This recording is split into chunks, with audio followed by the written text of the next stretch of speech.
ठाणे महापालिकेच्या शहर विकास विभागात नुकतीच लागलेली आग, गावदेवी मार्केटमधील भीषण दुर्घटना आणि कळवा रुग्णालयातील सुरक्षा व्यवस्थेच्या पार्श्वभूमीवर शहरातील महत्त्वाच्या ठाणे महापालिकेच्या सार्वजनिक इमारतींचे तातडीने स्ट्रक्चरल ऑडिट करण्यात यावे, तसेच पालिका मुख्यालयातील पदाधिकाऱ्यांच्या केबिनसाठी बंदिस्त करण्यात आलेले टेरेस सज्जे त्वरित मोकळे करण्यात यावेत, अशी मागणी ठाणे काँग्रेसचे माजी अध्यक्ष विक्रांत चव्हाण यांनी आज एका पत्रकार परिषदेत केली आहे. पत्रकार परिषदेला ब्लॉक अध्यक्ष हिंदूराव गळवे, निशिकांत कोळी, बाबू यादव, दरम्यान सिंग, उमेश कांबळे, स्मिता वैती, प्रभात झा, निलेश पाटील, लोकेश घोलप, स्वप्नील कोळी, विजय खेडेकर, रवी डोळस, सुरेश भोईर, हरिश्चंद्र खरात, अंजली मयेकर, प्रियंका मयेकर उपस्थित होते. आज पत्रकार परिषद घेतलेली होती. काय नेमकं कारण होता पत्रकार परिषदेचं? काल परवा शहर विकास विभागात आग लागलेली होती.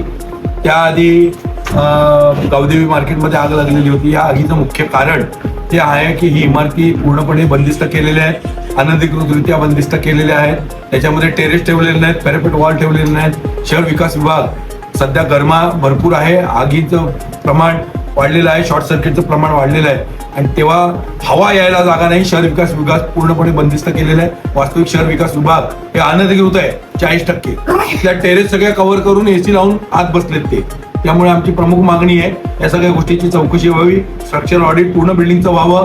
पदाधिकाऱ्यांचे कॅबिन्स असतील, इतर विभाग असतील, त्या बिल्डिंग मधले जिथे जिथे टेरेस आणि पॅरापेट वॉल्स आहेत त्या सगळ्या मोकळ्या करा, इमारत खुली करा. कारण जर उद्या पदाधिकारी किंवा पदाधिकाऱ्यांकडे येणारे कार्यकर्ते, तुम्ही पत्रकार, इतर कामासाठी येणारे नागरिक उद्या मोठ्या प्रमाणात जर आग लागली तर जीवितहानी होण्याची शक्यता नाकारता येत नाही. आणि शहर विकास विभाग जे इतरांचे नकाशे मंजूर करतं, पहिला ते मोकळं करा शहर विकास विभाग आणि तिथल्या आगीची चौकशी करा. त्याचप्रमाणे गावदेवी मार्केटमध्ये आज तिथे ती गावदेवी मार्केट ही भाजी मंडई असताना कपड्याची दुकानं होती. तिथे 2 लोकांचा जीव गेला. तिथले टेरेस का मोकळे ठेवले नव्हते, तिथल्या गच्च्या का मोकळे ठेवले नव्हते, तिथल्या पॅरापेट वॉल का मोकळे ठेवल्या नव्हत्या, का बंदिस्त केलेल्या आहेत याची चौकशी झाली पाहिजे. तिथे 15 ते 20 लोक झोपायचे. तिथे अनधिकृत गाळे पण बांधून दिलेले आहेत मागच्या सहाय्यक आयुक्ताने आणि तिथल्या स्थानिक नगरसेवकाने. ते ताब्यात आहेत. आजूबाजूचे रस्ते 9 मीटरचे असताना ते 4 मीटर वाढलेत. आजूबाजूला दुकानं टाकून दिली आणि त्यामुळे उद्या जर मोठ्या प्रमाणात आग लागली आणि भाजी मंडई असताना कपडेवाल्यांना दुकानं दिले, कपडे होते म्हणून आग पसरली.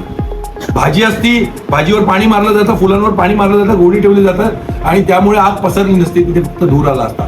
आज जे धुराने कोंडले गेले होते 2 जण, तिथे जर मोकळं टेरेस मोकळं असतं रात्रीचं किंवा उघडं असतं, तिथे नीट वॉचमन ठेवले असते, टेरेस उघडं ठेवलं असतं, वॉचमन नव्हते तिथे. तुम्हाला मी सांगतो, ते जर मोकळं ठेवलं असतं, आजूबाजूचे टेरेस दरवाजे मोकळे ठेवले तर ते बाहेर जाऊन आरामात जगले असते. आज त्यांचा जीव कोण भरून काढणार? 10 लाखाने त्यांचा जीव नाही भरून काढला जाणार. 10 लाखाने काय होणार आहे का? तुमचं आमचं आयुष्य गेल्यावर घरातला मूळ मेन माणूस गेला की 10 लाखाने तो माणूस ते 10 लाख बघत त्या माणसाचं आठवण काढत बसणार का? त्यामुळे शोकांतिका आहे आणि याला संपूर्णपणे महापालिका प्रशासन आणि सत्ताधारी जबाबदार आहे. जे कळवा हॉस्पिटल असेल, कळवा हॉस्पिटलमध्ये कायमस्वरूपी फायर ब्रिगेड उभी राहिली पाहिजे. फायर ब्रिगेडचं मनुष्यबळ वाढवलं पाहिजे. 176 पदं रिकामी आहेत फायर ब्रिगेडचं मनुष्यबळ. आणि जिथे जिथे शाळा वगैरे जवळजवळ आहेत तिथे फायर ब्रिगेड उभे ठेवल्या पाहिजे या गरम्याच्या काळात तरी. आणि ऑडिट झालं पाहिजे.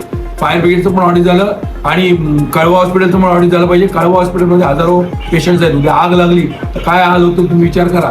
पेशंटला चालता पण येत नाही. त्यामुळे तिथे कायमस्वरूपी समोर जरी फायर ब्रिगेड असलं, समोर नको, तिथे 2 गाड्या उभे बंब पाहिजे. आणि फायर एक्सटिंग्विशर्स नाहीत कुठेच. जगदाळे साहेबांच्या कॅबिन मध्ये नाही, शानूच्या कॅबिन मध्ये नाही, त्या सभागृह नेत्याच्या इतर त्या गटनेत्याच्या कॅबिन मध्ये कुठे फायर एक्सटिंग्विशर नाही, जाऊन बघा. आणि तुम्ही वरच्या सरोवर दर्शन वरती जाऊन बघा, सगळीकडे पत्रे लावलेले आहेत. त्या लोकांनी पत्रे लावून खाली भिंती बांधून कव्हर केलेले आहेत. सगळे टेरेस उघडे झाले पाहिजे. मंजूर नकाशाप्रमाणे जेवढे टेरेस दर्शवलेले सगळे टेरेस आणि सगळी दालनं उघडी झाली पाहिजे, ही आमची प्रमुख मागणी आहे.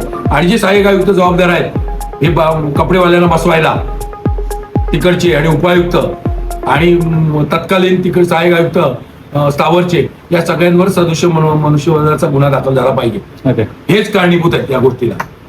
थँक्यू.